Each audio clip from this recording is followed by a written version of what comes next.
আসসালামু আলাইকুম সবাইকে স্বাগত জানাচ্ছি বিডি দর্পণের নিয়মিত আয়োজন আজকের দুনিয়ায়। আপনাদের সঙ্গে আছি আমি তাসনিম হোসাইন। চলুন জেনে নেওয়া যাক সারা বিশ্বে এ পর্যন্ত ঘটে যাওয়া আজকের প্রধান খবরগুলো। কমলা হ্যারিসের প্রতি সমর্থন জানিয়ে সবাইকে তার জন্য কাজ করার আহ্বান জানিয়েছেন সাবেক মার্কিন প্রেসিডেন্ট বারাক ওবামা। শিকাগোয় ডেমোক্র্যাট ন্যাশনাল কনভেনশনের দ্বিতীয় দিনে প্রধান আকর্ষণী ছিলেন তিনি এবং তার স্ত্রী মিশেল দুজনেই কনভেনশনে বক্তব্য দিয়েছেন এদিন। তারা কমলা হ্যারিসের প্রতি পূর্ণ সমর্থন জানিয়েছেন এবং বলেছেন হ্যারিসই পরবর্তী প্রেসিডেন্ট হবেন। বারাক ওবামা তার আধা ঘন্টার ভাষণে বলেন কমলা হ্যারিস তার নতুন কাজের জন্য তৈরি। তিনি তার সারা জীবন সাধারণ মানুষের জন্য ব্যয় করেছেন। যদি আমরা সবাই আগামী ৭৭ দিন কাজ করি, এমনভাবে কাজ করি যা আগে কখনো করিনি, তাহলে আমরা হ্যারিসকে প্রেসিডেন্ট হিসেবে দেখব। সাবেক প্রেসিডেন্ট ওবামা দেশটির বর্তমান প্রেসিডেন্ট জো বাইডেনেরও প্রশংসা করেছেন। ওবামার মতে আমাদের এমন নেতাকে নির্বাচিত করা উচিত যিনি আমেরিকাকে এগিয়ে নিয়ে যাবেন। ডোনাল্ড ট্রাম্পের প্রসঙ্গে ওবামা বলেন ট্রাম্প বিভাজনের রাজনীতি করেন এবং আমেরিকায় বিশৃঙ্খলা তৈরির জন্য তার আরও ৪ বছর সময় দরকার। ট্রাম্প মনে করেন তাকে যারা সমর্থন করে তারাই আসল আমেরিকান, বাকিরা বহিরাগত। আরেক সাবেক প্রেসিডেন্ট বিল ক্লিন্টন তার বক্তৃতায় বলেন ট্রাম্প নিজেই বিশৃঙ্খলা সৃষ্টি করেন এবং নিজেই তা কমিয়ে আনেন। এবারে নির্বাচন নিয়ে ডেমোক্র্যাটদের অতি আত্মবিশ্বাসী না হতেও সতর্ক করে দিয়েছেন বিল ক্লিন্টন। তিনি বলেন কমলা হ্যারিস বেশ ভালো করেছেন, তাই আমরা সবাই বেশ খুশি, তবে কখনোই প্রতিপক্ষকে ছোট করে দেখা উচিত নয়। এদিকে সম্মেলনস্থলের বাইরে ফিলিস্তিনের প্রতি সংহতি জানিয়ে বিক্ষোভ করেছেন কয়েক হাজার মানুষ। মার্চ অন দ্য ডিএনসি শীর্ষক এই কর্মসূচি থেকে গাজায় ইসরায়েলি আগ্রাসনে বাইডেন প্রশাসনের অব্যাহত সমর্থনের প্রতিবাদ জানানো হয়। অবিলম্বে অঞ্চলটিতে পূর্ণাঙ্গ যুদ্ধবিরতি কার্যকরের দাবি তোলেন বিক্ষোভকারীরা। এক পর্যায়ে সম্মেলনস্থল সংলগ্ন নিরাপত্তা বেষ্টনীর কিছু অংশ ভেঙে ফেলেন কয়েকজন বিক্ষোভকারী। উদ্ভূত পরিস্থিতি মোকাবেলায় এ সময় সেখানে দাঙ্গা পুলিশ মোতায়েন করা হয়। রাশিয়ার রাজধানী মস্কো সহ দেশটির বিভিন্ন অঞ্চলে ব্যাপক ড্রোন হামলা চালিয়েছে ইউক্রেনীয় বাহিনী। যুদ্ধ শুরুর পর রাশিয়াতে এটি ইউক্রেনের সবচেয়ে বড় হামলা হিসেবে বিবেচিত হচ্ছে। রাশিয়ার প্রতিরক্ষা মন্ত্রণালয় জানিয়েছে তাদের এয়ার ডিফেন্স ফোর্স মস্কোর আকাশ থেকে ১১টি ড্রোন ভূপাতিত করেছে। এছাড়া পার্শ্ববর্তী শহর পোডোলস্কের আকাশ থেকেও কিছু ড্রোন ধ্বংস করা হয়েছে।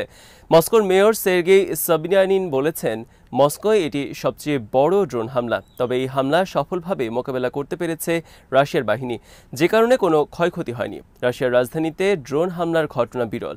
এর আগে গত বছরের মে মাসে ৮টি ড্রোন দিয়ে হামলার চেষ্টা করেছিল ইউক্রেন। রাশিয়ার প্রতিরক্ষা মন্ত্রণালয় বলেছে বুধবার রাতে তাদের বাহিনী মোট ৪৫টি ড্রোন ধ্বংস করেছে। এর মধ্যে মস্কো এবং আশেপাশের এলাকায় ১১টি, সীমান্তবর্তী ব্রিয়ানস্ক এলাকায় ২৩টি এবং বেলগোরোডে ৬টি ড্রোন ধ্বংস করা হয়েছে। কয়েকদিন ধরে রাশিয়ার কুরস্ক অঞ্চলে অনুপ্রবেশ করেছে ইউক্রেনীয় সেনারা। এর মধ্যে রাজধানী লক্ষ্য করে ড্রোন হামলা চালানো হলো। এমন পরিস্থিতিতে রাশিয়া নিরাপত্তা পরিষদের উপপ্রধান দিমিত্রি মেদভেদেভ বলেছেন কুরস্ক অঞ্চলে ইউক্রেনের অনুপ্রবেশের অর্থ হচ্ছে ইউক্রেন সম্পূর্ণভাবে পরাজিত না হওয়া পর্যন্ত মস্কো ও কিয়েভের মধ্যে কোনো আলোচনা হবে না। টেলিগ্রাম মেসেজিং অ্যাপে এমন বার্তা দিয়েছেন তিনি। রাশিয়ার কুরস্ক প্রদেশ থেকে রাশিয়া ইউক্রেন সীমান্তের দূরত্ব মাত্র ১০ কিলোমিটার। ৬ আগস্ট সীমান্ত পেরিয়ে কুরস্কে প্রবেশ করে ইউক্রেনীয় সেনাদের কয়েকটি দল। বর্তমানে প্রদেশের বিভিন্ন এলাকায় তারা অবস্থান নিয়েছে এবং কুরস্কের প্রাদেশিক সরকারের বরাত দিয়ে রুশ সংবাদ সংস্থা তাস জানিয়েছে কুরস্ক প্রদেশে অনুপ্রবেশকারী ইউক্রেনীয় সেনাদের হাতে এই পর্যন্ত ১৭ জন নিহত হয়েছেন এবং আহত হয়েছেন আরও ১৪০ জন।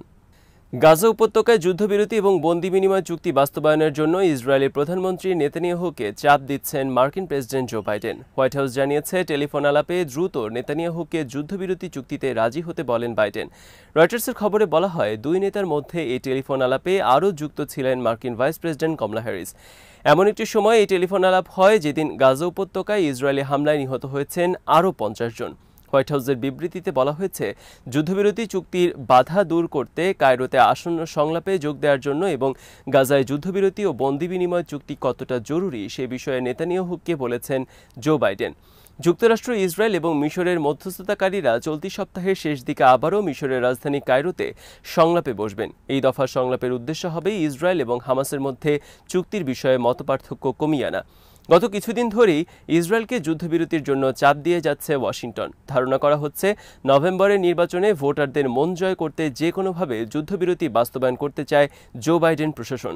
কারণ দেশটির অনেক ভোটার গাজা যুদ্ধের একতরফা নীতির কারণে ডেমোক্র্যাটদের উপর ক্ষুব্ধ। এদিকে নেতানিয়াহুর কার্যালয় এক বিবৃতিতে বলেছে, সিকিউরিটি ক্যাবিনেট যেসব উদ্দেশ্য নির্ধারণ করেছে ইসরায়েল যুদ্ধে তার সবগুলো পূরণ করতে চেষ্টা করবে, যাতে গাজা আর কখনো ইসরায়েলের জন্য নিরাপত্তার হুমকি হয়ে উঠতে না পারে। মিশর সীমান্তে সেনাদের অবস্থান বিষয়ক দাবি থেকে ইসরায়েল সরে আসতে রাজি হয়েছে এমন খবর প্রত্যাখ্যান করা হয়েছে এই বিবৃতিতে। বলা হয়, সংগঠনটির নেতারা আবারও প্রতিরোধ আন্দোলন ইসলামিক জিহাদের সাথে বৈঠক করেছে। বৈঠকে যুদ্ধবিরতির অগ্রগতি নিয়ে আলোচনা হচ্ছে এবং সেখানে যুদ্ধবিরতির বিষয়ে হামাসের দাবিগুলো নিয়েও আলোচনা হয়েছে। হামাসের দাবিগুলোর মধ্যে উল্লেখযোগ্য হল গাজা থেকে ইসরায়েলি সেনা প্রত্যাহার, গাজায় স্থায়ীভাবে যুদ্ধ বন্ধ এবং ফিলিস্তিনি বন্দীদের সাথে ইসরায়েলি বন্দীদের বিনিময় করা। বুধবার গাজা উপত্যকার বিভিন্ন অঞ্চলে দখলদার সেনাদের উপর হামলা চালিয়েছে প্রতিরোধ সংগঠন হামাস। এসব হামলায় ইসরায়েলের অন্তত 2টি ট্রুপ ক্যারিয়ার ধ্বংস হয়েছে। অন্যদিকে লেবানন থেকে আবারও রকেটের বৃষ্টি ছড়িয়েছে হিজবুল্লাহ। হামাসের সামরিক শাখা আল কাসাম ব্রিগেডস এক বিবৃতিতে বলেছে, যুদ্ধক্ষেত্র থেকে ফেরা আমাদের যোদ্ধারা নিশ্চিত করেছে যে তারা একটি টানেলের মুখে পেতে রাখা বোমার বিস্ফোরণ ঘটিয়েছে। ইসরায়েলি সেনারা এই টানেলে প্রবেশ করতে চাইলে সেখানে বিস্ফোরণ ঘটানো হয়। হামাদ শহরের পশ্চিম দিকের আল হাউজিন এলাকায় ওই বিস্ফোরণে বেশ কয়েকজন সেনা হতাহত হয়েছে। এছাড়া মধ্য গাজার দেইর আল বালাহ এলাকায় একটি মার্কাভা ট্যাঙ্কের ওপর আল ইয়াসিন 105 রকেটের হামলা চালিয়েছে যোদ্ধারা। এদিন লড়াইয়ে একটি ভিডিও প্রকাশ করেছে আল কাসাম ব্রিগেডস। ভিডিওতে রাফা শহরের তাল আল সুলতান এলাকায় 2টি হামলার দৃশ্য রয়েছে, যেখানে আল কাসামের যোদ্ধারা ইসরায়েলি বাহিনীর 2টি টাইগার ট্রুপ ক্যারিয়ার ধ্বংস করেছে। প্রথমটিতে একটি বাড়ির জানালা থেকে হামলা চালানো হয়। দ্বিতীয় হামলাটি হয় একটি বিধ্বস্ত আবাসিক এলাকার রাস্তা থেকে। 2টি হামলাতেই মাত্র কয়েক মিটার দূর থেকে ট্রুপ ক্যারিয়ারগুলোকে টার্গেট বানানো হয়। এছাড়া একটি বাড়িতে অবস্থান নেয়া দখলদার সেনাদের উপর দুর্গ বিধ্বংসী গোলার হামলা চালানো হয়েছে। ভিডিওতে একজন ইসরায়েলি সেনাকে বাড়ির বারান্দায় হাঁটতে দেখা যায়। এরপর সেখানে হামলা চালায় যোদ্ধারা। উপর্যুপরি 2 দফা হামলা হয় বাড়িটির উপর, তবে এই হামলায় ক্ষয়ক্ষতির কোনো বিবরণ দেয়নি হামাস। ভিডিও শেষ দিকে একটি বিধ্বস্ত বাড়ির ভেতর থেকে ইসরায়েলি সেনাদের লক্ষ্য করে মর্টার হামলা চালাতে দেখা যায়। লেবানন ভিত্তিক প্রতিরোধ সংগঠন হিজবুল্লাহ জানিয়েছে, তাদের যোদ্ধারা বুধবার উত্তর ইসরায়েলের সেনা ঘাঁটি এবং সামরিক স্থাপনা লক্ষ্য করে 1 ডজনেরও বেশি হামলা চালিয়েছে। বিবিসি জানিয়েছে, ইসরায়েল অধিকৃত গোলান উপত্যকায় হিজবুল্লাহর ছোড়া রকেটে বেশ কয়েকজন আহত হয়েছে। হিজবুল্লাহর মিলিটারি মিডিয়া জানিয়েছে, গোলান উপত্যকায় ইসরায়েলি সামরিক বাহিনীর অবস্থান লক্ষ্য করে কয়েক ডজন রকেট ছোড়া হয়েছে। ইসরায়েলি কর্তৃপক্ষ বলছে, এসব হামলায় 2টি বাড়ি ক্ষতিগ্রস্ত হয়েছে এবং অন্তত একজন নাগরিক আহত হয়েছেন।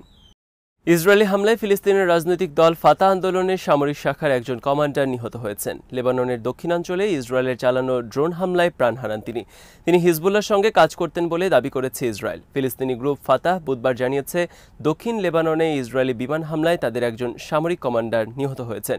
নিহত এই কমান্ডারের নাম খলিল আল মাগদা। ফাতাহ আন্দোলনের সশস্ত্র শাখা আল আকসা শহীদ ব্রিগেডস বলেছে, খলিল আল মাগদা উপকূলীয় শহর সিডনে ফিলিস্তিনি জনগণ এবং প্রতিরোধের সমর্থনে তার দায়িত্ব পালন করার সময় নিহত হয়েছেন।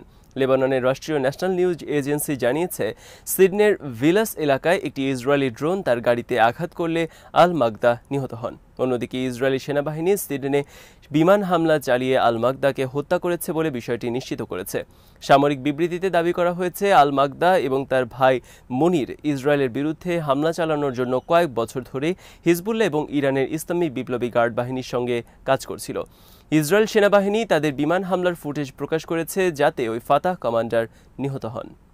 সৌদি আরবের সাবেক এক কর্মকর্তা অভিযোগ করেছেন, বাদশাহ সালমান বিন আবদুল আজিজের স্বাক্ষর জাল করে ইয়েমেনের হুথি বিদ্রোহীদের বিরুদ্ধে যুদ্ধ ঘোষণা করেছিলেন তার পুত্র এবং যুবরাজ মোহাম্মদ বিন সালমান।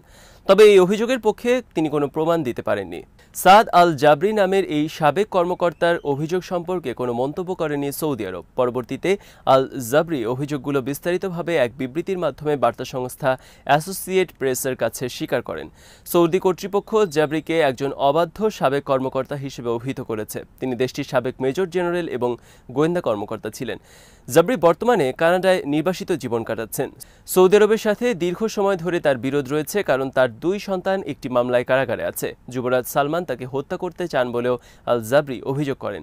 তিনি বলেন, আমি একজন উচ্চপদস্থ কর্মকর্তা ছিলাম এবং দেশের সুরক্ষায় নিজেকে উৎসর্গ করেছিলাম। হাজার হাজার সৌদি এবং পশ্চিমাদের জীবনের সুরক্ষা প্রদানের জন্য প্রশংসিত হয়েছিলাম। এখন আমি একজন বাবা যে তার সন্তানদের মুক্তির জন্য সবকিছু করার চেষ্টা করছে।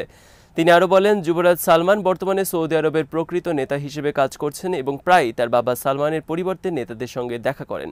জাবরি বিবিসিকে জানান, সৌদি অভ্যন্তরীণ মন্ত্রণালয়ের সাথে যুক্ত একজন বিশ্বাসযোগ্য এবং নির্ভরযোগ্য কর্মকর্তা তাকে নিশ্চিত করেছেন যুবরাজ তার বাবার বদলে নিজেই যুদ্ধের ডিক্রি স্বাক্ষর করেছেন। তখন যুবরাজ প্রতিরক্ষা মন্ত্রী ছিলেন।